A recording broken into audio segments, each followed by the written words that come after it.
wa man tabi'ahum bi ihsanin ila yaumiddin. Alhamdulillah, puji syukur kita haturkan kehadirat Allah Subhanahu wa taala. Di kesempatan Ramadan kali ini, Allah Subhanahu wa taala memberikan kita banyak sekali kemudahan dalam melaksanakan kegiatan ibadah. Dan bersyukurlah bagi Anda yang diringankan oleh Allah untuk membaca Al-Quran, dimudahkan untuk qiyamul lail, dimudahkan untuk bersedekah, dan aneka ibadah yang lainnya. Kita berharap semoga Allah Subhanahu wa taala menjadikan amal yang telah Allah berikan kepada kita berupa kemudahan-kemudahan dalam melaksanakannya diterima oleh Allah Subhanahu wa taala dan bisa menjadi bekal bagi kita untuk bisa berbahagia di yaumil akhir kelak. Karena seperti yang kita tahu, Allah Subhanahu wa taala menciptakan balasan bagi para hambanya yang berbuat taat kepadanya. Sehingga usaha yang dilakukan oleh manusia tidak ada yang sia-sia. Sementara janji yang diberikan oleh iblis adalah janji yang sifatnya bohong. Namun mungkin sebagian besar manusia lebih menyukai janji iblis dibandingkan lebih percaya kepada janji Allah Subhanahu wa taala. Dan kita meyakini bahwa kondisi akhirat tidak bisa dibandingkan dengan keberadaan apapun yang ada di dunia. Akhirat jauh lebih hebat, akhirat jauh lebih istimewa balasannya dibandingkan dengan semua kenikmatan yang ada di dunia. Tapi semua ini dirahasiakan oleh Allah. Bahkan tidak pernah ada satupun mata yang melihat, tidak pernah ada telinga yang mendengar, dan bahkan tidak pernah terbesit dalam hati seorang hamba. Sebagaimana yang Allah Subhanahu wa taala firmankan dalam Al-Qur'an, "Fala ta'lamu nafsun ma ukhfiya lahum min qurrati a'yunin jazaa'an bima kanu ya'malun." Tidak ada satupun jiwa yang mengetahui qurrata a'yun, sesuatu yang menenangkan dan menyejukkan pandangan, yaitu balasan di akhirat. Jazaa'an bima kanu ya'malun, sebagai bentuk balasan dari apa yang telah mereka kerjakan. Dan Nabi SAW pernah menyebutkan dalam hadis qudsi, Allah berfirman, "A'dadtu li'ibadiyas salihin ma la 'ainun ra'at wala udhunun sami'at wala khatara ala qalbi bashar." Aku menyediakan untuk hamba-hambaku yang saleh ma la 'ainun ra'at, sesuatu yang tidak pernah terlihat oleh mata, wala udhunun sami'at, tidak pernah terdengar oleh telinga. Apa yang dimaksud tidak pernah terdengar oleh telinga? Bukankah kita sudah berkali-kali mendengarkan janji surga? Kita sering mendengarkan penjelasan tentang surga. Apakah berarti kita sudah mendengarnya? Tapi kenapa Nabi SAW menyebut mala udhunun sami'at? Telinga tidak pernah mendengarnya. Yang dimaksud dengan telinga tidak pernah mendengarnya adalah telinga kita tidak pernah mendengar suara asli surga. Seperti apa sih indahnya suara burung di surga? Kayak gimana indahnya suara gemercik air di surga? Seperti apa sejuknya suara angin ketika di surga? Termasuk diantaranya adalah suara nyanyian bidadari ketika menyambut suaminya ketika di surga. Seperti apa keindahan suara surga itu? Karena salah satu di antara nikmat yang bisa dirasakan oleh manusia adalah suara. Tidak hanya pemandangan yang indah, mereka juga bisa merasakan nikmatnya suara. Bahkan sampai kadang ada orang yang dia penasaran dengan suara orang tertentu. Dulu sebelum ada TV ya, sebelum ada televisi, hiburan masyarakat adalah radio. Dan saat masyarakat mendengarkan radio, mereka merasa terhibur dengan pembawa acara, atau suara penyanyi tertentu, atau suara-suara yang lainnya, termasuk pengisi suara dalam sandiwara radio ya. Sampai ada orang yang penasaran, saya pengen ketemu. Dia jatuh cinta dengan suaranya. Pengen ketemu orang yang punya suara ini. Begitu ketemu, wah ternyata jauh dari ekspektasi. Bayangannya, Masya Allah, orangnya cakep atau orangnya apa. Begitu ketemu, lu kok kayak gini. Tapi dia bisa menikmati suaranya. Sampai ada orang yang tertarik dengan orang lain karena suara. Masya Allah. Sehingga suara bagian dari kenikmatan yang disediakan oleh Allah Subhanahu wa taala untuk hambanya. Suara surga itu indah. Kita kadang dalam situasi yang gak nyaman, lalu mendengarkan murattal, dan kita bisa menikmati suara murattal itu. Hati kita jadi tenang. Hati kita bisa menjadi tenang, merasakan kenyamanan. Itulah pengaruh dari suara. Dan Allah menyebutkan dalam hadis qudsi ini, wala udhunun sami'at. Tidak ada satupun telinga yang pernah mendengarnya. Wala khatara ala qalbi bashar. Dan tidak pernah terbesit dalam hati seorang hamba. Sehingga kalau Bapak Ibu membayangkan, coba bayangin sesuatu yang menurut Anda sangat nikmat. Anda bayangin apa? Kalau Anda membayangkan sesuatu dan Anda menganggap itu adalah sesuatu yang sangat nikmat, surga jauh lebih nikmat daripada yang bisa Anda bayangkan. Surga jauh lebih nikmat daripada apa yang bisa kita bayangkan. Apa yang Anda bayangkan misalnya, sampai pada grade 5. Surga jauh lebih nikmat daripada apa yang bisa Anda bayangkan. Sampai grade berapa, Pak? Wallahu alam. Yang jelas, keindahan surga tidak bisa dibayangkan dalam batin manusia. Karena itulah, tidak bisa dibandingkan antara surga dengan kondisi dunia. Apapun yang ada di dunia ini, kalaupun ada di surga, yang sama hanya nama, sebagaimana keterangan Ibnu Abbas radhiyallahu anhu. Baik, dan oleh karena itulah kita berusaha untuk mengejar nikmat yang istimewa ini, yang sifatnya abadi.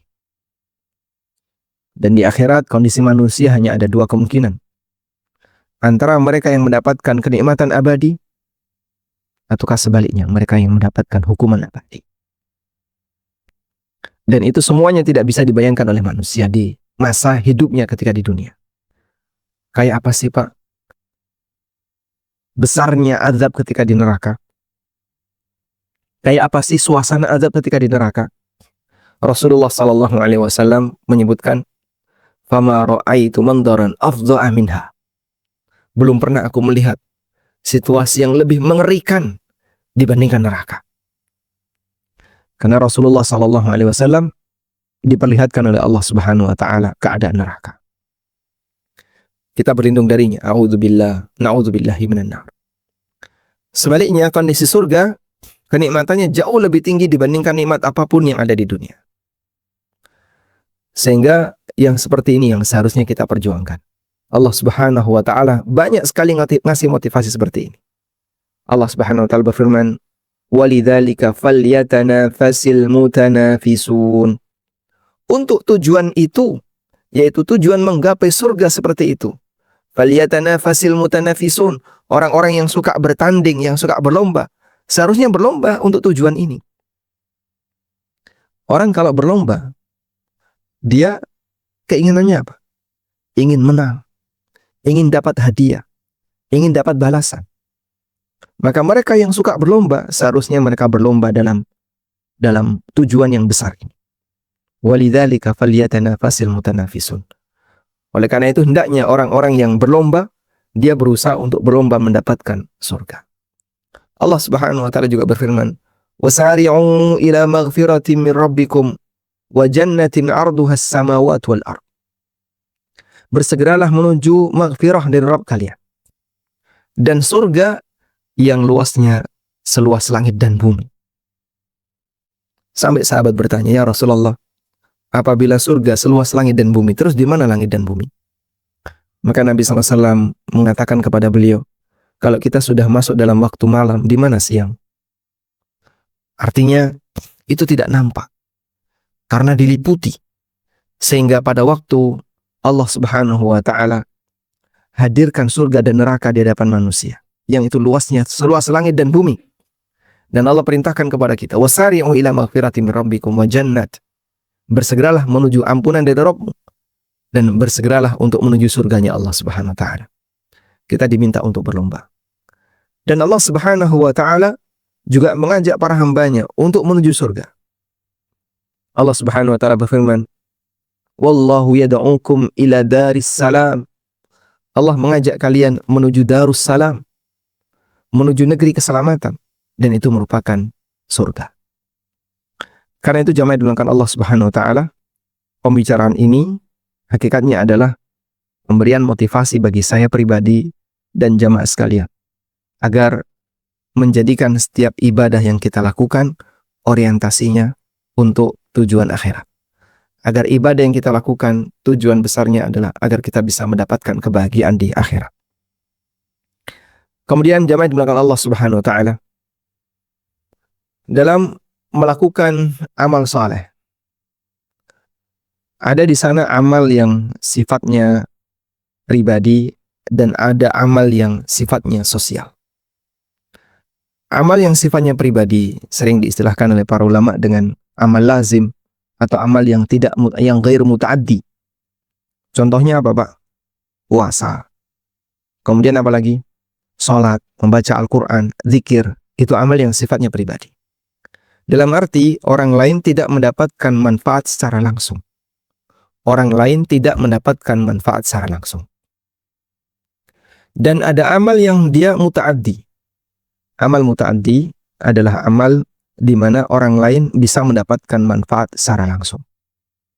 Contohnya, memberi kajian, bersedekah, kemudian mengajar kepada orang lain, termasuk juga berbuat baik kepada sesama.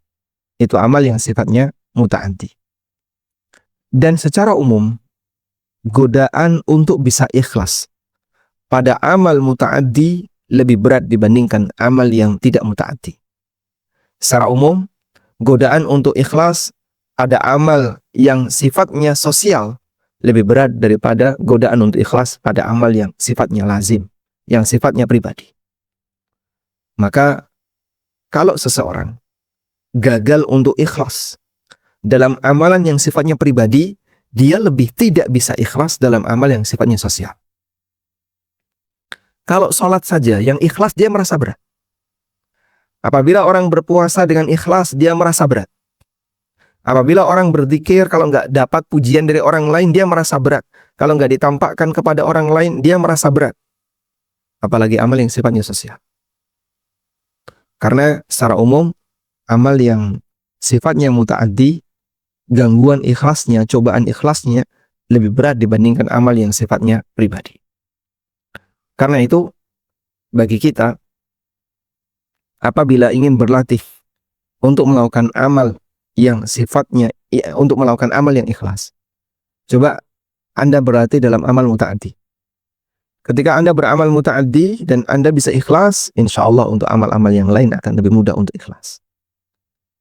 Sebab ketika seorang hamba ikhlas mengharapkan pahala dari Allah Subhanahu wa Ta'ala pada amal yang sifatnya mutaaddi, maka umumnya untuk amal yang sifatnya pribadi dia bisa lebih ikhlas. Baik. Lalu bagaimana caranya agar kegiatan Ramadan kita lebih banyak untuk akhirat atau semuanya murni untuk akhirat? Sehingga kita berharap kepada Allah pahala yang kita dapatkan ini utuh dan tidak tercacar disebabkan karena kualitas ikhlas kita yang turun. Disebabkan karena kualitas ikhlas kita yang tidak maksimal. Baik.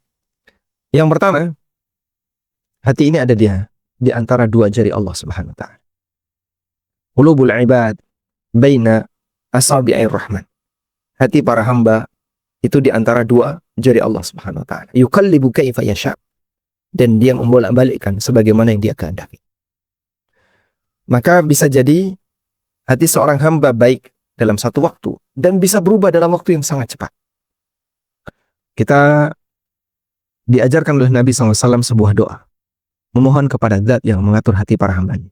Ya muqallibal qulub. Ya musarrifal qulub. Wahai Zat yang membolak-balikkan hati. Wahai Zat yang mengatur hati para hamba. Ya muqallibal qulub. Tsabbit qulubana ala ta'ati. Ya musarrifal qulub. Sarrif qulubana ala dini. Wahai Zat yang membolak-balikkan hati. Tsabbit qulubana ala dini. Teguhkan hatiku di atas agamamu. Ya musarrifal qulub, wahai Zat yang mengatur hati.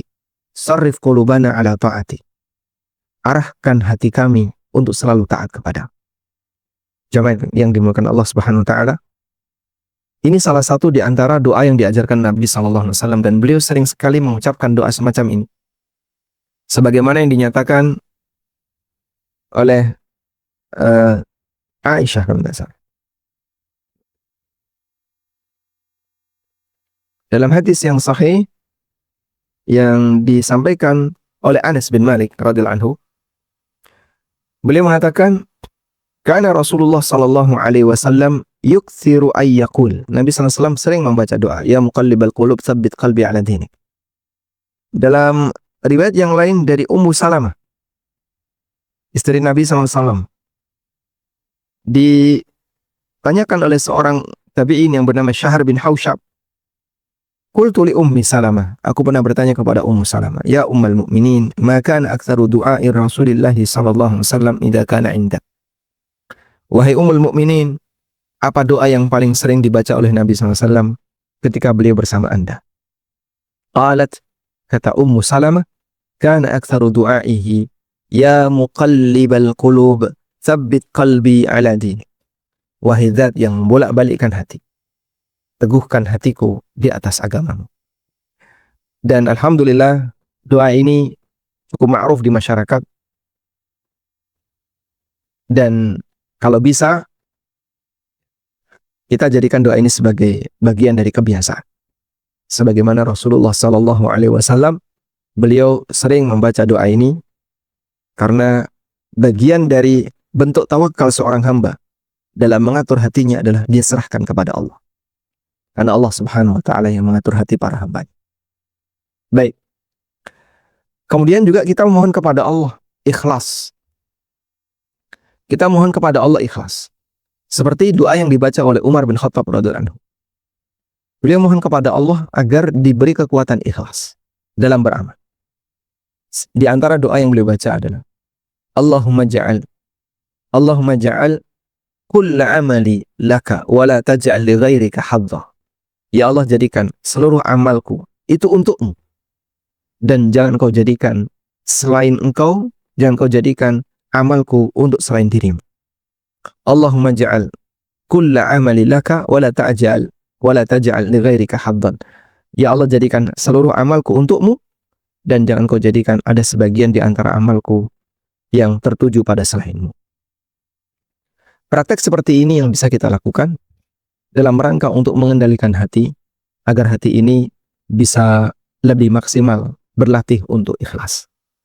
Jadi, karena kita mengakui hati ini susah dikendalikan, dan dalam menghadapi sesuatu yang susah, kuncinya adalah tawakal kepada Allah. Maka kita tawakalkan hati ini kepada Allah Subhanahu wa Ta'ala. Dan bentuk tawakal kepada Allah dibuktikan dengan cara apa? Berdoa kepada Allah, memohon keteguhan hati, dan yang kedua adalah memohon kepada Allah agar amal yang kita lakukan murni untuknya dan tidak ada sebagian yang diberikan oleh Allah Ta'ala kepada yang lainnya. Wala taj'al li ghairika haddan, dan jangan kau beri jatah selain dirimu untuk mendapatkan amal. Masya Allah. Baik, kemudian yang kedua, agar kita bisa berlatih untuk ikhlas dalam beramal, adalah yakini bahwa tidak ada ujian apapun yang memberikan manfaat bagi hamba kecuali pujian dari Allah Subhanahu wa Ta'ala. Pujian makhluk tidak akan menambah rezeki kita. Ketika makhluk memuji kita, apakah kemudian umur kita jadi bertambah? Juga tidak. Memang membuat kita jadi senang, membuat kita jadi bangga. Tapi itu semuanya sepeser pun tidak akan menambah jatah rezeki kita, tidak akan menambah kualitas dari umur kita, tidak membuat kita jadi semakin sehat, tidak. Sebab pujian makhluk tidak memberikan pengaruh apapun bagi hidupnya di dunia, apalagi di akhirat. Karena itu sangat disayangkan ketika ada orang yang beramal, tapi yang diharapkan adalah pujian dari makhluk. Apa yang bisa dia dapatkan dengan keberadaan pujian dari makhluk? Padahal pujian dari makhluk itu tidak memberikan manfaat. Makanya kita bisa lihat ya, dalam syariat kita, pujian itu dibatasi. Pujian untuk makhluk itu dibatasi. Sampai pun untuk Rasulullah SAW, pujian itu dibatasi. Padahal beliau adalah makhluk yang terbaik. Tapi pujian untuk beliau SAW dibatasi. Sehingga tidak boleh memuji Nabi SAW berlebihan, melebihi dari status beliau sebagai manusia. Karena bagian dari prinsip yang diajarkan oleh Allah Ta'ala dalam Al-Quran, Nabi-Nya SAW diperintahkan untuk menegaskan, Qul innama ana basyarum mithlukum. Katakan oleh Muhammad, innama ana basyarum mithlukum. Aku adalah manusia sebagaimana kalian. Sehingga kita diajarkan untuk mengakui keberadaan beliau sebagai manusia. Sebagaimana manusia yang lain yang tidak punya sifat ketuhanan. Karena itu memuji Rasulullah Sallallahu Alaihi Wasallam dengan pujian berlebihan sampai pada tingkatan beliau layaknya sebagai Tuhan dilarang. Nabi SAW mengatakan, La tutruni kama atratin nasara Isa bin Maryam. Innama ana abdun, faqulu Abdullah wa Rasul. Janganlah kalian tutruni, memberikan pujian yang berlebihan kepadaku, kultus kepadaku. Kama atratin nasara ibn Maryam, sebagaimana yang dilakukan oleh orang Nasrani ketika mereka memuji Nabi Isa bin Maryam. Saking berlebihannya pujian itu, sampai mereka meyakini, orang Nasrani ini meyakini Nabi Isa sebagaimana anak Tuhan. Dan itu berangkat dari pujian yang berlebihan. Karena itu memuji berlebihan tidak boleh, sampai pun seorang Nabi. Sehingga pujian itu dibatasi. Demikian pula pujian kepada sesama manusia. Terlebih lagi, mereka yang punya banyak keterbatasan, maka tidak boleh kita memberikan pujian yang berlebihan kepadanya. Sehingga dalam masalah pujiannya, sini kita ingin berikan sedikit catatan terkait masalah pujian.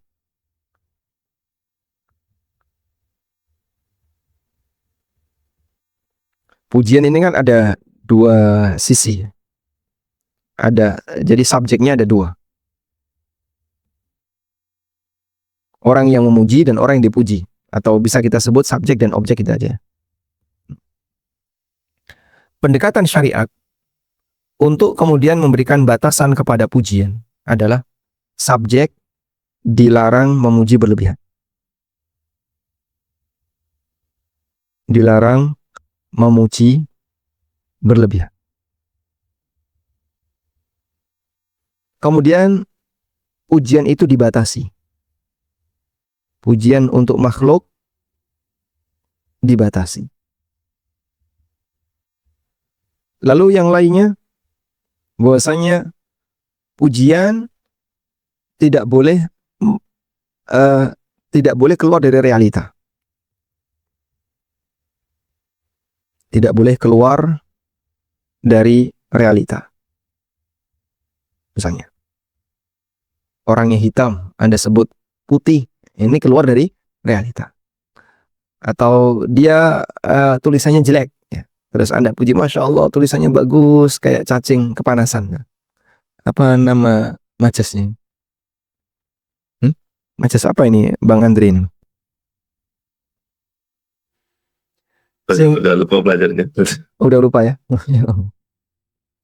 Jadi pujian seperti ini dalam syariat kita tidak boleh. Karena ini di luar dari realita. Anda berdusta. Wong dia jelek kok disebut cakep misalnya. Bisa jadi itu termasuk di antara bentuk kedustaan. Makanya pujian tidak boleh keluar dari realita. Baik. Kemudian untuk objek ditanamkan. Objek yang dipuji. Ditanamkan satu, jangan suka pujian. Jangan suka dipuji. Sehingga kalau ada orang yang memuji berlebihan, objek diminta untuk apa? Taruh muka orang yang memuji dengan pasir. Taruh di muka orang yang memuji dengan pasir. Biar dia diam. Karena itu, dipuji, jangan kemudian merasa bangga dan jangan berlebihan, karena bisa menyebabkan orang ini jadi jatuh, karena dia jadinya misalnya terlalu kelebihan ketika mendapatkan pujian. Baik, makanya mereka diajarkan untuk tidak riya, ya. Diajarkan untuk tidak ujub, sum'ah, dan aneka penyakit yang lainnya yang tujuannya adalah gila pujian. Maka kita merasa sangat heran kalau ada orang yang dia tebar pesona, dia tidak menampakkan apa adanya karena dia gila pujian, biar dipuji oleh masyarakat. Subhanallah. Asli saja ketika dipuji itu dibatasi, apalagi yang sifatnya dibuat-buat. Baik. Yang lebih memberikan manfaat adalah doa. Doa ini yang bermanfaat. Sehingga ketika seorang itu berdoa, inilah yang bisa mendatangkan manfaat. Maka untuk berdoa dianjurkan sebanyak-banyaknya.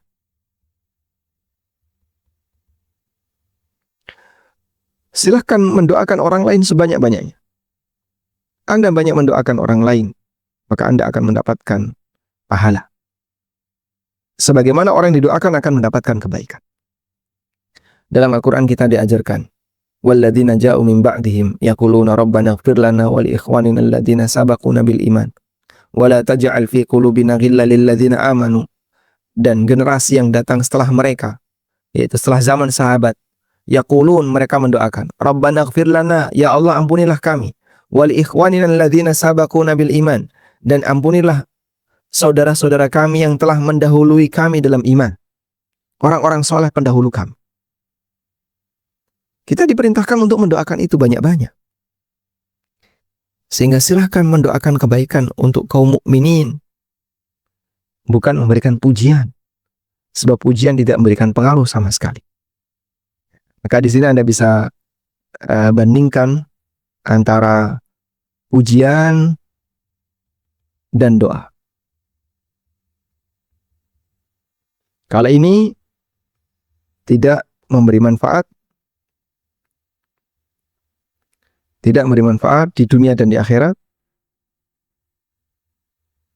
Tapi kalau doa, ini bermanfaat. Memang betul bahasanya pujian bisa ngasih semangat. Tapi itu secukupnya saja. Ibarat ketika ada sebuah masakan, dikasih penyedap, itu bagus. Makin enak gitu ya. Tapi kalau kebanyakan jadinya apa? Orang jadi nggak suka. Maka silahkan diberikan secukupnya, kira-kira membuat orang itu jadi termotivasi untuk beramal. Baik. Nah, dalam mewujudkan amal yang ikhlas, maka kurangi pujian. Kurangi berharap pujian, dan kurangi memuji orang lain. Tapi lebih banyak didoakan. Karena itu, salah satu di antara bentuk tawadhu kita kepada orang lain, di antaranya adalah kita meminta doa kepada beliau, tolong doakan saya agar istiqomah, dan seterusnya. Itu bisa jadi bagian dari bentuk tawadhu. Minta tolong didoakan agar istiqomah, minta tolong didoakan agar kita bisa menjadi orang yang lebih baik. Karena ungkapan itu berarti pengakuan kita. Insya Allah orang di depan saya ini doanya baik, doanya mustajab, dia seorang mukmin yang baik. Maka kita sampaikan, tolong didoakan. Baik. Sehingga dulu Nabi SAW ketika melepas Umar bin Khattab radhiyallahu anhu, pada waktu beliau mau berangkat umrah, kemudian Nabi SAW mengatakan kepada Umar, Ya akhi, la tansana min khairi du'aika. Wahai saudaraku, jangan kau lupakan doa baikmu untuk kami. Dan Umar kan waktu mendapatkan pesan itu beliau merasa sangat terharu gitu. Coba gitu.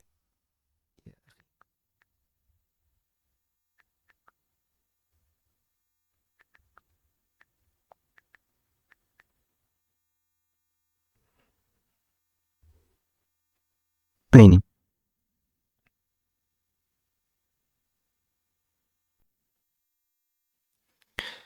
Dari Abdullah bin Umar radhiyallahu anhu bahwa Umar bin Khattab radhiyallahu anhu pernah minta izin. Anna Umar ista'dana an-nabiy sallallahu alaihi wasallam fil umrah. Bahwa Umar pernah minta izin kepada Nabi sallallahu alaihi wasallam untuk berangkat umrah. Fa'adzina lahu, kemudian Nabi sallallahu alaihi wasallam mengizinkan Umar. Faqala, lalu Nabi sallallahu alaihi wasallam mengatakan, Ya akhi, wahai saudaraku, asyrikna fi salihi du'aika wala tansana. Wahai saudaraku, libatkan kami dalam doa-doa baikmu dan jangan kau lupakan kami. Faqala Umar, lalu Umar mengatakan, ma uhibbu anna li biha ma tala'at alaihi syamsu. Tidak ada yang lebih aku cintai ketika Nabi Shallallahu Alaihi Wasallam menyampaikan ini kepadaku, melebihi apapun yang ada di muka bumi ini. Ma tala'at alaihi syamsu maksudnya adalah segala sesuatu yang ada di muka bumi ini. Dalam riwayat yang lain, Umar mengatakan, di sini ada riwayat yang lain.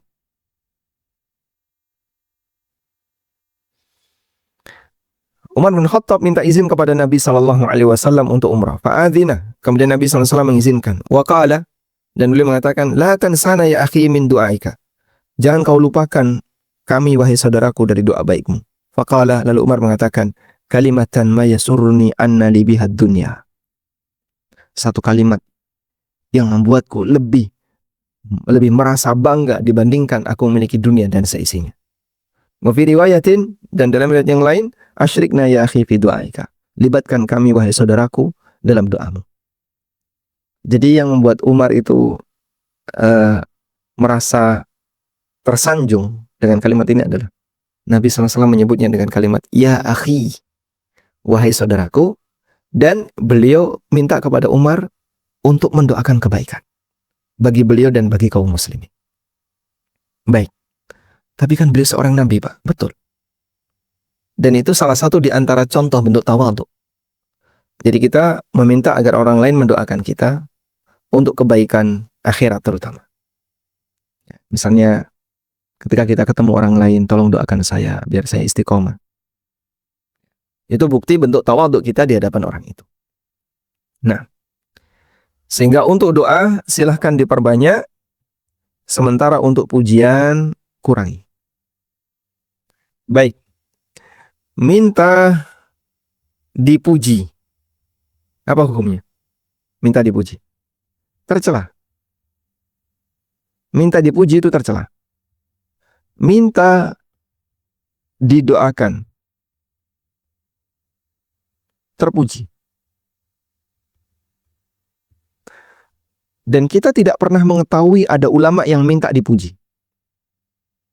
Tapi mereka minta didoakan.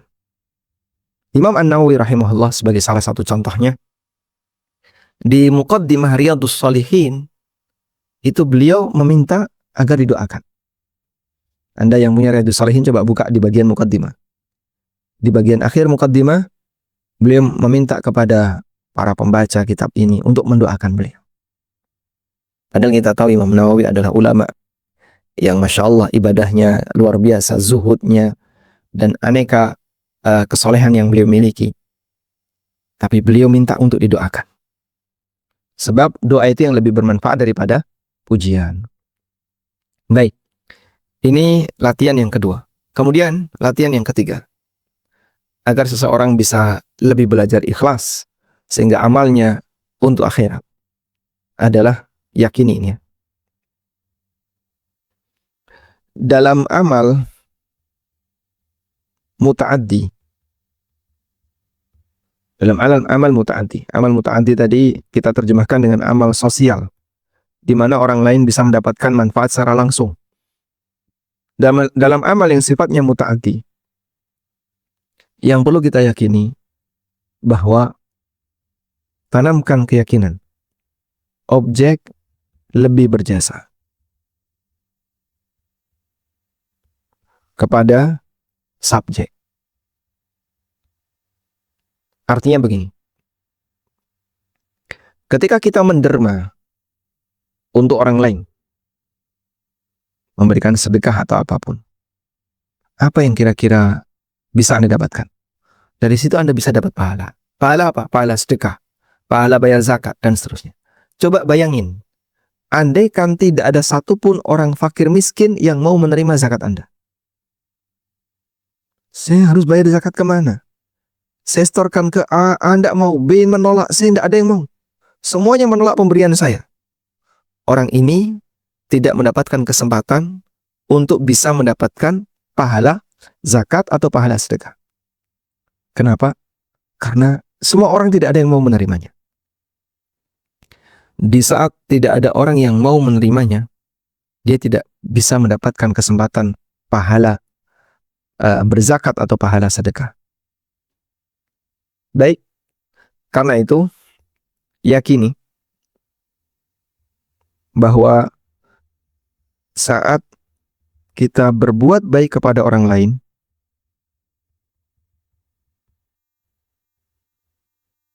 saat kita berbuat baik kepada orang lain, hakikatnya kita bermuamalah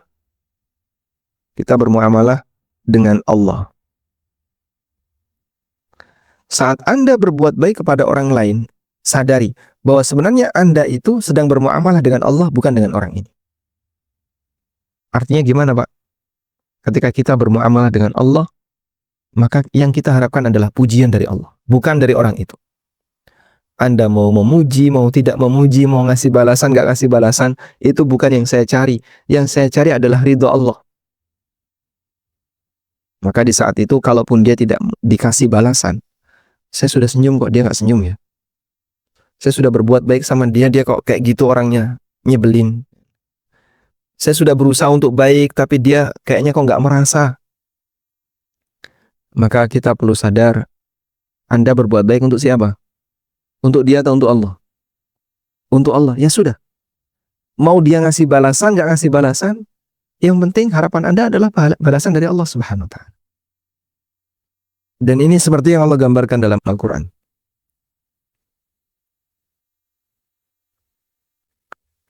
Ada orang yang dia ketika beramal, tujuannya murni karena Allah dan tidak mengharapkan balasan maupun rasa terima kasih dari manusia. Allah Subhanahu wa Ta'ala sebutkan sifatnya penduduk surga. Aina yashrabu biha ibadullahi yufajjirunaha tafjira. Mata air yang nanti akan diminum oleh ibadullah, oleh para hamba Allah yang berada di surga. Yufajjirunaha tafjira, dan air itu memancarkan air. Mata air itu memancarkan air. Sifat mereka adalah yufuna bin nadri wa yakhafuna yawman kana syarruhu mustatira. Lalu di antara sifatnya, wa yut'imuna at-ta'ama ala hubbihi miskinan wa yatiman wa asira. Penduduk surga itu suka memberikan makanan yang dia sukai, yang dia cintai, kepada orang miskin, kepada anak yatim, dan kepada asir, kepada tawanan. Saat dia ngasih seperti itu, saat dia menderma, apa yang dia katakan? Innama nut'imukum liwajhillah, la nuridu minkum jazaan wala syukura. Kami ngasih makan seperti ini, ya. Innama nut'imukum liwajhillah, kami ngasih makan seperti ini murni karena untuk mendapatkan wajah Allah. La nuridu minkum jazaan wala syukura. Kami tidak mengharapkan balasan maupun rasa terima kasih. Anda mau berterima kasih, tidak berterima kasih, bukan itu yang kami cari. Yang kami cari adalah balasan dari Allah Subhanahu wa Ta'ala. Masya Allah. Ketika seseorang bisa melakukan seperti ini, maka akan lebih maksimal pada saat dia beramal. Mau dikasih balasan, nggak dikasih balasan, bukan itu yang dia cari. Karena itu, di antara cara untuk menata hati, agar saat beramal, kita lebih fokus mengharapkan akhirat adalah yakini bahwa Anda ketika beramal itu sedang bermuamalah dengan Allah, bukan bermuamalah dengan makhluk. Ini untuk amal sosial ya. Kalau amal pribadi ya jelas. Karena Anda tidak ada kaitannya dengan orang lain. Anda sholat untuk sendiri. Anda baca Quran untuk sendiri, dan nggak ada hubungannya dengan orang lain. Tapi kalau amal muta'addi, yang itu ada hubungannya dengan orang lain, yakini saat Anda beramal muta'addi, hakikatnya Anda sedang bermuamalah dengan Allah, bukan bermuamalah dengan makhluk. Dan yakini bahwa dalam melakukan amal sosial itu, objek lebih berjasa kepada subjek. Ketika Anda menderma, tanamkan pada diri Anda. Alhamdulillah, ada yang mau menerima sedekah saya. Andaikan orang ini tidak mau menerima sedekah saya, maka saya tidak punya kesempatan mendapatkan pahala sedekah.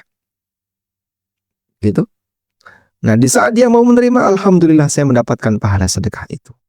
Walhamdulillahirabbil alamin. Prinsip itulah yang perlu kita tanamkan. Sehingga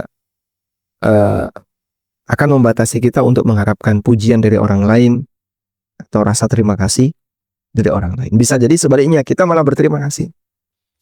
Mas, kita kasih ya mas. Tapi mohon maaf, cuma sedikit. Jenengan mau nerima nggak? Yang nerima senang. Mas, terima kasih Pak. Saya yang berterima kasih. Terima kasih Anda sudah mau menerima hadiah dari saya. Di saat Anda seperti itu, berarti sebenarnya yang lebih berjasa yang mana? Yang memberi atau yang menerima? Yang menerima. Itu dalam kacamata sebagai pemberi. Tapi dalam kacamata sebagai penerima ya jangan munculkan perasaan kayak gitu. Sini mana pemberian? Lo harus terima kasih sama gue. Kamu harus berterima kasih sama saya. Lo kenapa? Kalau saya nggak terima ini, kamu tidak dapat pahala ini. Maka kamu harus berterima kasih sama saya. Wah, ini orang sudah sudah dapat kebaikan, malah merasa lebih tinggi derajatnya dibandingkan yang lain. Ya. Wallahu a'lam. Baik, mungkin itu yang bisa kita sampaikan sebagai pengantar bagaimana agar Ramadan kita untuk akhirat dan lebih maksimal untuk akhirat, bukan dalam rangka untuk tujuan dunia. Dan kita berharap semoga amal yang kita lakukan diterima oleh Allah Subhanahu wa taala. Satu amal diterima oleh Allah berarti kita sudah bisa menjadi orang yang bertakwa. Sebab Allah katakan dalam Al-Qur'an, "Innama yataqabbalullahu minal muttaqin." Allah hanya menerima amal dari hambanya yang bertakwa. Sehingga kalau ada satu amal saja yang sudah diterima oleh Allah, berarti kita sudah menjadi hamba yang bertakwa di sisi Allah Subhanahu wa taala. Demikian, semoga bermanfaat. Wassallallahu ala nabiyyina Muhammadin wa ala alihi wa sahbihi wasallam. Jazakumullah khairan Ustaz atas tausiah dari Ustaz untuk kami semua pada pagi hari ini. Semoga menjadi bermanfaat bagi kita semua. Kita sekarang memasuki sesi tanya jawab. Kira-kira sampai berapa lama ya Ustaz tanya jawab kita? Silakan Pak. Insyaallah saya cukup longgar. Ini insya Allah peserta yang ikut fokus ya, nggak ngantuk. Amin, amin insya Allah Ustaz. Karena suasana puasa kajian di siang hari seperti ini biasanya sambil ngantuk-ngantuk. Masya Allah. Bisa, sudah ada beberapa pertanyaan yang masuk ini di kolom chat Ustaz. Yang pertama dari Ibu ini Rosmanita. Beliau bertanya, Assalamualaikum, izin bertanya sehubungan tafsir ayat surat Asy-Syura ayat ke-20. Bagaimana jika kita bersedekah tapi mengharapkan kelapangan rezeki di dunia? Coba kita menuju surat Asy-Syura ayat 20 ya. Iya Ustaz. Allah Subhanahu wa taala berfirman, "Man kana yuridu harthal akhirati nazid lahu fi harthi. Wa man kana yuridu harthad dunya nu'tihi minha wa ma lahu fil akhirati min nasib." Barang siapa yang mengharapkan balasan di akhirat. Saya searchkan. Siapa yang mengharapkan balasan di akhirat, nazid lahu fi harthih, maka akan kami tambahkan untuknya balasannya. Wa man kana yuridu harthad dunya, sementara siapa yang mengharapkan balasan di dunia, nu'tihi minha, kami akan berikan sebagian darinya. Wa ma lahu fil akhirati min nasib, sementara dia tidak punya jatah ketika di akhirat. Coba kita lihat tafsirnya. Kata Ibnu Katsir rahimahullahu taala, "Man kana yuridu harthal akhirati," barang siapa yang menghendaki balasan akhirat, maksudnya adalah amil al-akhirah, dia beramal akhirat. Nazid lahu fi harthih, maka kami akan tambahkan untuknya dengan cara nuqawwi wa nu'inuhu. Kami akan jadikan dia itu lebih semangat untuk beramal. Kami tolong dia untuk banyak beramal. Ala ma huwa bisadadihi. Kami akan tolong dia untuk lebih banyak beramal. Wa nuksiru nama'aha. Wa nuksiru nama'ahu, dan kami akan perbanyak hasilnya. Wa nujzihi bil hasanati asyra amthaliha. Dan kami akan berikan balasan satu amal saleh dilipatkan 10 kali ila 700 dhifin ila masyaallah, sampai 700 kali lipat, bahkan sampai sesuai dengan apa yang Allah kehendaki. Wa man kana yuridu hartsad dunya, sementara siapa yang menghendaki kehidupan dunia, nu'tihi minha, bisa jadi kami berikan itu. Wa ma lahu fil akhirati min nasib, sementara di akhirat dia nggak punya jatah. Ai wa man kana innama sa'yuhu liyahsula lahu syai'un minad dunya. Siapa yang menjadikan amalnya untuk mendapatkan dunia, walaysa lahu ilal akhirati himmah albatta bil kulliyah, dan dia tidak punya harapan sebesar pun untuk akhiratnya, harramahullahul akhirah wad dunya, maka Allah haramkan baginya untuk mendapatkan kebahagiaan dunia dan akhirat.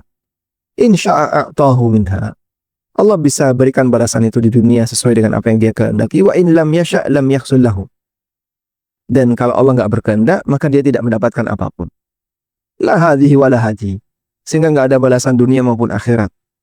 Wa faza hadha as-sa'i bi hadhihi an-niyyah bis safaqatil khasirah fid dunya wal akhirah. Sehingga orang yang beramal seperti ini, dia tidak mendapatkan apapun, maka dia rugi di dunia dan di akhirat. Sebagaimana yang Allah firmankan di ayat yang lain, yaitu surat Al-Isra ayat 21 sampai ayat 19 sampai 21. Man kana yuridul ajila ta'ajjalna lahu fiha ma nasha'u liman nuridu. Thumma ja'alna lahu jahannam yaslaha madhmuman madhura. Barang siapa yang mengendaki balasan yang disegerakan, yaitu balasan di dunia, ajjalna lahu fiha, maka kami akan segerakan untuknya fiha di dunia ma nasha', sesuai dengan apa yang kami kehendaki. Liman nurid, itu pun bagi siapa saja yang kami inginkan, yang kami kehendaki. Tsumma ja'alna lahu jahannam, kemudian kami jadikan untuknya neraka jahannam yaslaha madhmuman madhura. Wa man aradal akhirah, dan barang siapa yang menghendaki kehidupan akhirat, wa sa'alaha sa'yaha, dan berusaha untuk mewujudkannya, wa huwa mu'minun, dan dia orang yang beriman, fa ulaika kana sa'yuhum mashkura, itulah orang yang usahanya akan mendapatkan balasan. Jadi Allah tegaskan, yang beramal untuk tujuan dunia, dia nggak dapat jatah sama sekali. Makanya dalam beramal akhirat, ya jangan gunakan untuk nyari dunia. Anda coba buat gambaran kayak gini. Waktu manusia 24 jam. Manusia diberi waktu oleh Allah selama 24 jam. Dari 24 jam itu 8 jam untuk apa? Kerja. Kemudian apa lagi? Tidur. Tidur berapa jam? 5 sampai 8. Rata-rata 6 sampai 8 jam tidur. Belum lagi kalau orang Jakarta di jalan berapa jam? 3 sampai 4 jam di jalan. Masya Allah. Sudah berapa ini, Pak? Anggaplah 8 ya, tinggal 4 jam. 4 jam itu waktu untuk bersama keluarga, atau waktu untuk belanja dan seterusnya. Baik. Bukan cuma 2/3, 3/4 waktu kita untuk dunia.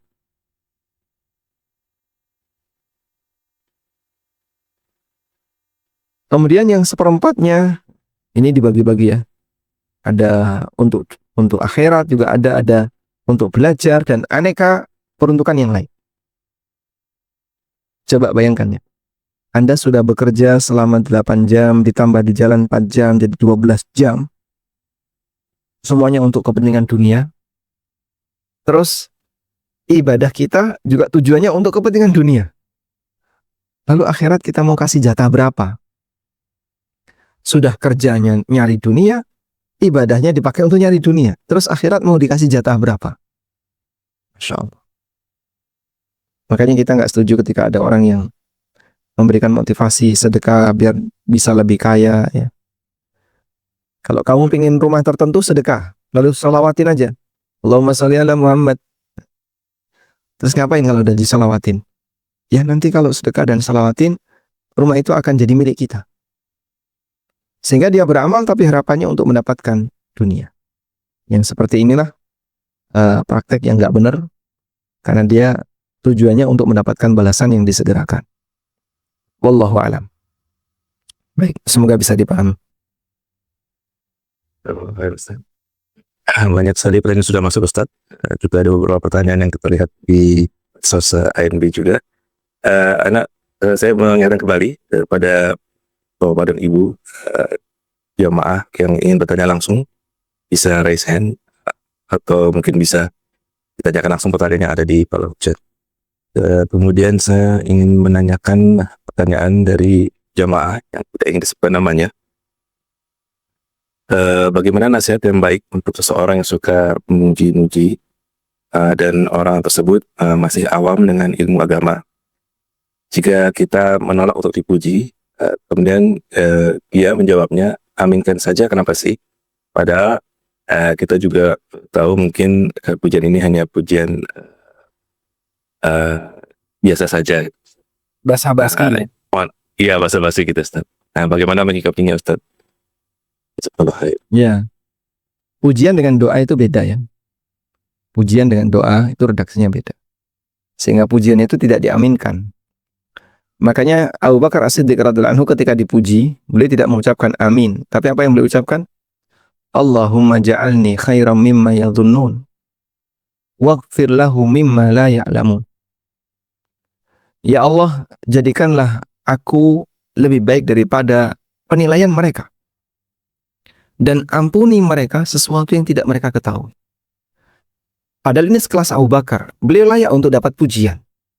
Tapi saat beliau dipuji, beliau berdoa kepada Allah. Ya Allah, jadikanlah aku lebih baik daripada penilaian mereka. Dan mungkin mereka tidak tahu kesalahan-kesalahan yang dilakukan oleh Abu Bakar. Maka ampunilah mereka terhadap apa yang tidak mereka ketahui. Maka pujian itu bukan diaminkan karena sifatnya pujian. Tapi kita bisa berdoa dengan seperti ini. Dan kalau orangnya suka basa-basi seperti itu, gimana Pak?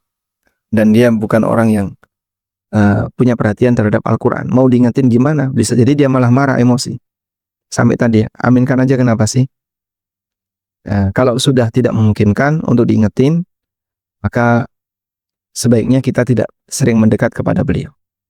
Sehingga mendekat kepada beliau secukupnya saja, sebutuhnya. Sehingga kalau sudah nggak begitu mendesak untuk mendekat dengan orang ini, ya tidak perlu mendekat ke orang ini. Wallahu a'lam.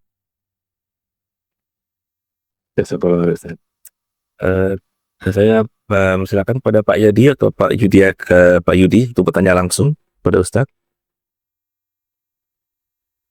Pak Yadi.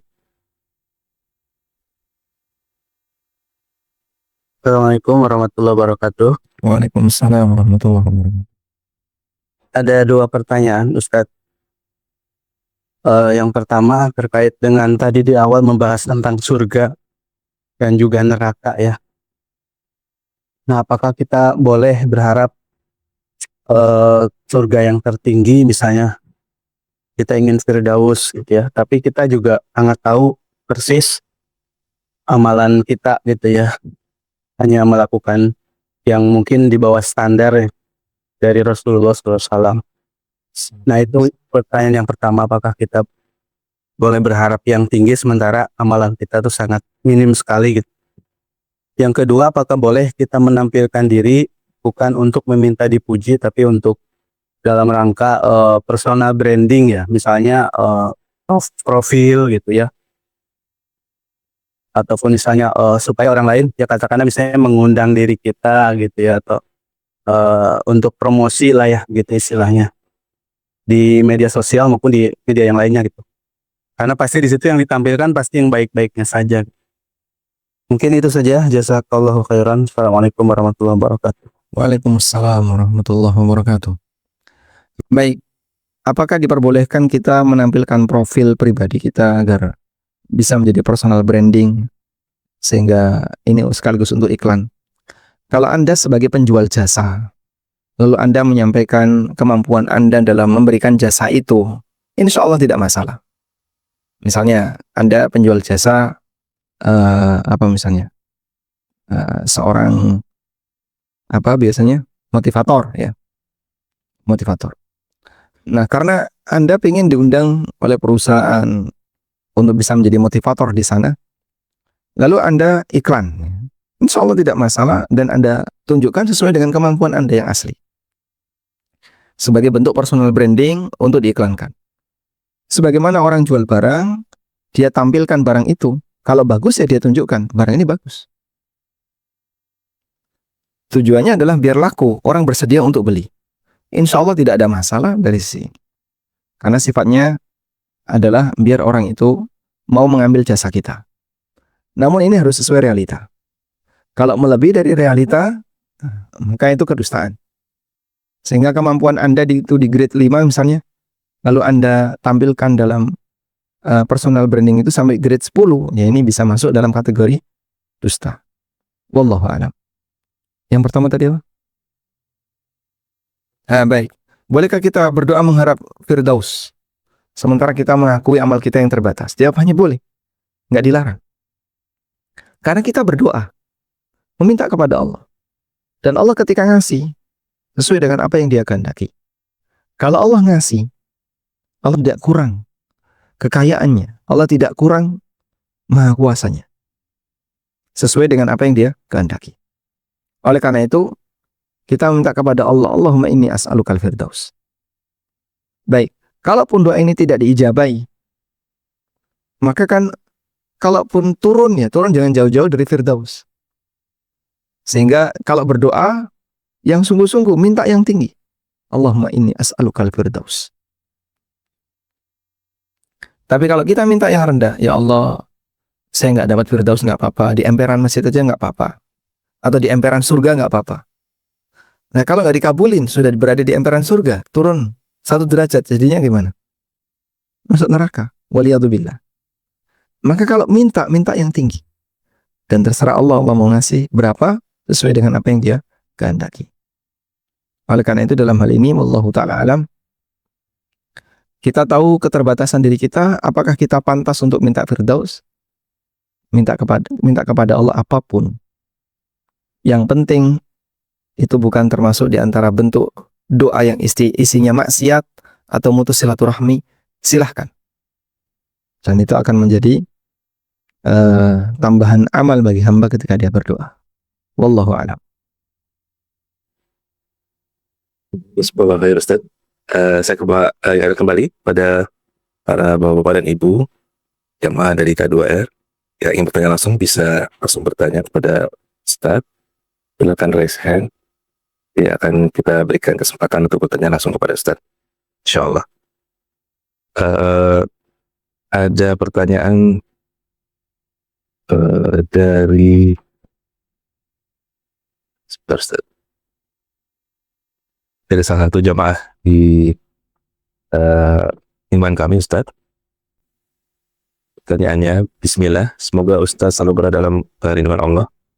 Izin bertanya, Ustaz, bagaimana batasan dan aturan untuk pujian terhadap istri, untuk menyenangkan hati istri dan anak dalam rangka dengan anak yang masih kecil, menurut syariat?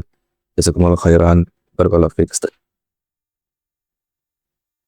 Bagaimana batasan pujian bagi istri untuk menyenangkan istri? Insyaallah. Ini sebenarnya pendekatan. Mau ada apa setelah itu? Biar dapat izin apa gitu ya. Tayyib. Pada prinsipnya memberikan pujian asal sesuai dengan realita, insya Allah diperbolehkan. Dan terkadang ada bagian yang diberi kelonggaran dalam hal ini untuk menimbulkan suasana rasa cinta. Terutama adalah pasangan suami istri. Untuk menimbulkan rasa cinta, Islam memberikan kelonggaran. Sehingga misalnya digombalin, apa ya? Iya, digombalin ya. Nah, digombalin misalnya. Dikasih pujian tapi sebenarnya itu gombal. Namun tujuannya biar mewujudkan rasa cinta. Insya Allah tidak masalah. Dan suami istri saling memahami, sebenarnya ini digombalin. Istrinya gombalin suaminya biar nanti duit yang keluar makin banyak. Suaminya gombalin istrinya biar dia tersanjung. Insya Allah dalam rangka untuk mewujudkan rasa cinta seperti ini, ada toleransi. Sementara untuk selain itu, kaedah-kaedah yang berlaku berbeda. Seperti yang tadi kita sampaikan, sesuai dengan realita. Kemudian apa lagi? Dia tidak boleh keluar dari atau tidak boleh berlebihan. Sesuai realita tapi berlebihan, terlalu sering nggak boleh. Jangan ya. Kemudian jangan sampai menyebabkan orang itu jadi hilang apa? Terlalu, karena dia tersanjung terlalu tinggi sampai oleng gitu. Nah, kalau udah oleng ya dia nggak fokus. Sampai pun kepada anak kita buat seperti itu. Sehingga jangan berlebihan ketika memberikan pujian kepada anak. Dan doakan insya Allah lebih manfaat daripada sebatas memberikan pujian. Baik, wallahu a'lam. Terima kasih Ustaz. Berikutnya ada pertanyaan juga dari jamaah di K2R. Yang pertama terkait pujian tadi Ustaz. Bagaimana pujian untuk anak-anak, antara ingin memotivasi anak, tapi kadang kita masuk ke permasalahan kedustaan Ustaz. Mungkin memuji yang terlalu berlebihan atau mungkin tidak sesuai dengan yang sebenarnya. Karena mungkin kalau kita jujur, anaknya malah kemudian sedih atau menangis. Terus juga ada pertanyaan keduanya, ketika tinggal di luar negeri untuk pengumpulan zakat ataupun ketika ingin berkurban, karena biasanya sulit mencari penerima zakat ataupun orang yang bisa diberikan daging kurban, apakah pilihan yang lebih baik adalah kita berzakat dan berkurban via online saja di Indonesia Ustaz? Tapi di sisi lain syiar zakatnya dan kurbannya juga kurang bergema untuk muslim Indonesia di negara dia bertempat di luar negeri. Jadi baiknya bagaimana Ustaz? Demikian pertanyaan Ustaz, jazakallahu khair. Baik, berdusta dalam memuji hukumnya nggak boleh ya, termasuk kepada anak. Sehingga ngasih motivasi itu boleh, tapi bisa dalam bentuk selain pujian. Misalnya ya, nilai anaknya kurang bagus, tapi anaknya nggak ngerti. Kemudian orang tuanya tahu, terus dikasih pujian. Sebenarnya kamu itu bisa, ini belajar lagi, nanti biar dapat nilai yang jauh lebih bagus. Ini nilaimu sudah mendekati bagus. Mendekati bagus kan berarti tidak bagus ya. Karena kata tidak kan dekat sekali dengan bagus, tidak bagusan, dekat ya. Nilaimu sebenarnya sudah mendekati bagus. Padahal sebenarnya tidak bagus. Dengan maksud memberikan motivasi bagi anak, insya Allah tidak masalah. Jadi dibuat ungkapan-ungkapan yang berbeda, tapi itu bukan bentuk kedustaan. Kalau dusta tidak boleh. Sehingga ketika dalam hal ini sampaikan aja sesuai dengan real dan berikan motivasi dengan bahasa-bahasa yang sifatnya umum. Selanjutnya, wallahu a'lam, itu yang kami pahami. Kalau suami istri sifatnya lebih longgar karena di sana ada kelonggaran berkaitan dengan ujian untuk menciptakan al-ulfah, untuk menciptakan rasa cinta.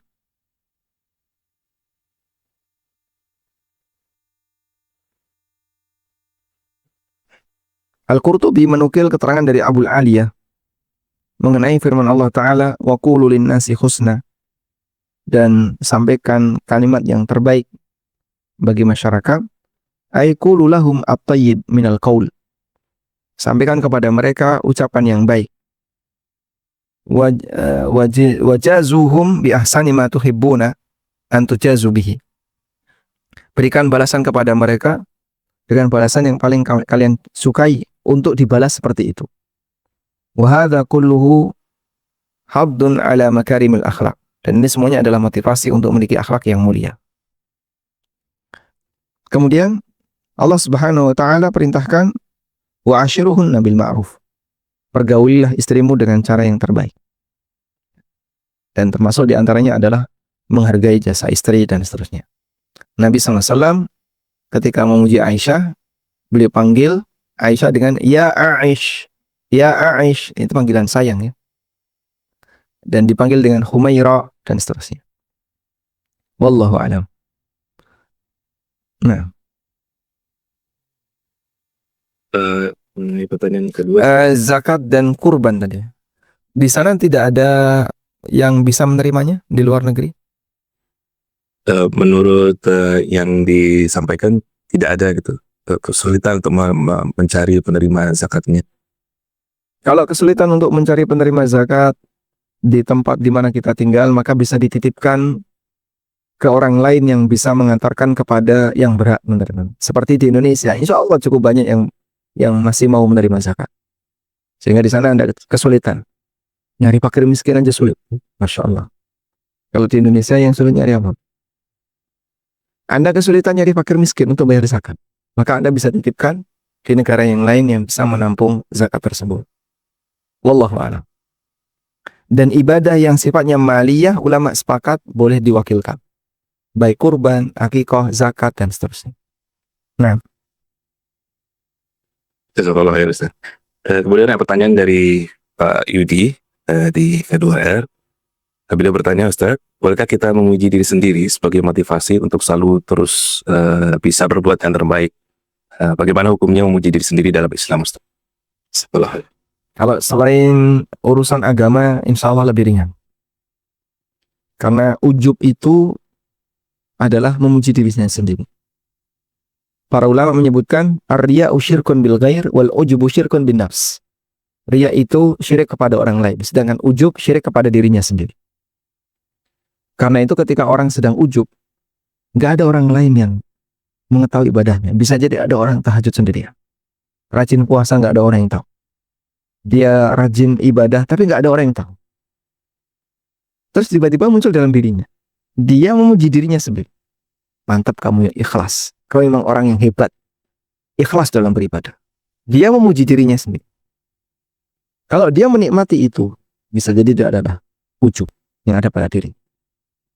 Dan ujub termasuk di antara yang bisa menghapus amal.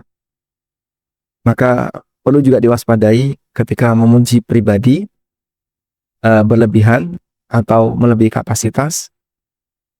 Ini bisa berbahaya karena ini termasuk di antara praktek ujub dan itu tidak diperbolehkan. Wallahu a'lam. Jazakallah khair, Ustaz. Bisa berapa pertanyaan lagi, Ustaz? Baik, satu boleh? Baik, Ustaz. Mungkin kalau gitu saya ambilkan yang cukup menarik. Ini pertanyaan Ustaz dari salah satu keluarga di K2R di sini. Assalamualaikum warahmatullahi wabarakatuh, Ustaz. Mohon maaf izin bertanya di luar topik. Melihat sekilas background pendidikan Ustaz, yang pertama S1 di bidang teknik nuklir, juga usul fikih. Kalau boleh tahu apa yang melatar belakangi Ustaz bisa menempuh dua pendidikan sekaligus yang notabene-nya tidak ada korelasinya, Ustaz? Waalaikumsalam warahmatullahi wabarakatuh. Kita semua punya kesempatan yang sama untuk belajar ilmu agama. Sehingga Islam itu kan tidak mengenal istilah dikotomi. Dalam arti hanya orang tertentu saja yang boleh belajar ilmu agama, orang lain tidak boleh, tidak ada. Seperti itu. Sebab belajar ilmu agama tidak mengenal gender, tidak mengenal latar belakang profesi, sebagaimana juga tidak mengenal latar belakang disiplin ilmu yang dia geluti. Anda berada di profesi A, profesi B, pernah menggeluti ilmu A, ilmu B, semuanya punya kesempatan yang sama untuk mempelajari ilmu agama. Sebab ilmu agama itu rahmatan lil alamin. Sebagaimana yang Allah firmankan dalam Al-Quran, wa ma arsalnaka illa rahmatan lil alamin. Tidaklah aku mengutusmu Muhammad kecuali menjadi rahmat bagi seluruh alam. Sehingga Anda punya kesempatan untuk belajar ilmu agama, sebagaimana saya punya kesempatan, teman-teman yang lain juga punya kesempatan yang sama. Dimanapun posisi kita. Tinggal selanjutnya adalah sediakan waktu bagi kita untuk lebih serius dalam belajar. Karena orang ketika serius, insya Allah dapat hasil. Tapi kalau sifatnya hanya nyambi, di sisa-sisa waktu, ya mungkin hasilnya tidak akan sebanyak ketika orang itu serius. Oleh karena itu, kalau memang sudah pengen belajar ilmu agama, buat yang serius. Sediakan waktu khusus. Dan di antara latar belakang kenapa yang dulu dari jurusan teknik kemudian pengen belajar agama, ya mendekat kepada agama itu kan kebutuhan semua orang, termasuk Anda. Saya yakin sekarang punya keinginan untuk lebih dekat kepada agama. Ya alhamdulillah Allah kasih hidayah kepada kita. Yang mungkin ada sebagian orang tidak punya perhatian terhadap itu. Dan kadang nggak berpikir sama sekali. Dia seorang muslim, tapi nggak berpikir dengan agamanya. Tapi ada seorang muslim yang dia diberi kesadaran oleh Allah, lalu dia berpikir tentang agamanya. Kemudian dia belajar agama itu. Dan siapapun orang bisa berdoa seperti itu. Mohon kepada Allah Ta'ala agar bisa diberi semangat untuk belajar ilmu yang bermanfaat bagi kehidupannya. Saya minta kepada Allah setiap pagi ya, pada waktu setelah subuh, Allahumma inni as'aluka ilman nafi'a wa rizqan thayyiba wa amalan mutaqabbala. Ya Allah, aku minta kepadamu ilmu yang bermanfaat. Dan ilmu yang bermanfaat adalah ilmu yang kita butuhkan dalam kehidupan kita sehari-hari. Wallahu a'lam. Ada satu pertanyaan ini, suami sedang sakit lututnya, jika sholat harus pakai kursi, apakah boleh mengambil udzur sholat wajib di rumah? Nah. Waalaikumsalam warahmatullah. Apabila beliau tidak kesulitan untuk berangkat menuju masjid, maka usahakan untuk tetap berangkat ke masjid. Tapi kalau kesulitan, masjidnya jauh Pak, dan suami nggak bisa naik motor, kemudian jalannya juga naik turun, terlalu melelahkan misalnya. Ukuran itu bisa dilihat dari masing-masing orang. Seberapa parah sakitnya dan seberapa berat medannya ketika menuju masjid. Kalau kemudian disimpulkan dari semua standar ini kayaknya terlalu berat untuk berangkat ke masjid, maka silahkan sholat di rumah. Berarti Anda punya uzur untuk sholat di rumah. Tapi kalau masih ada peluang, enggak kok saya masih bisa, meskipun harus pelan, ya silahkan berangkat ke masjid dan nanti sholat di masjid menggunakan kursi. Wallahu a'lam. Demikian yang bisa kita sampaikan, semoga bermanfaat. Wassallallahu ala nabiyyina Muhammadin wa ala alihi wa sahbihi wa sallam. Wa akhiru da'wana alhamdulillahi rabbil alamin. Wassalamualaikum warahmatullahi wabarakatuh.